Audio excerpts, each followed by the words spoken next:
এটা হচ্ছে রঘুরামপুর পাথরভাঙ্গা অর্কিড হাউজের একটা বড় পুকুর। সব সাইডে সুন্দর বসার সিট আছে।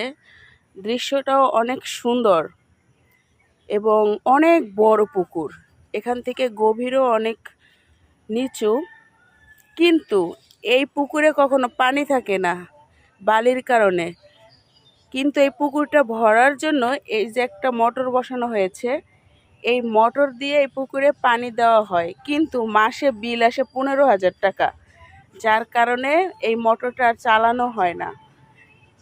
এখন এই পুকুরটা এরকম শুকনাই রয়েছে এবং এর ভিতরে কোনো মাছ নাই, শুধু নিচে আছে ঘাস আর কচু গাছ। তো এইরকম একটা পুকুর দেখে আমার খুবই অবাক লাগছে যে এরকম পুকুর আমি এর পূর্বে কখনো কোথাও দেখি নাই, যে পুকুরের ভিতরে পানি থাকে না, সব সময়ের জন্য এরকম শুকনো।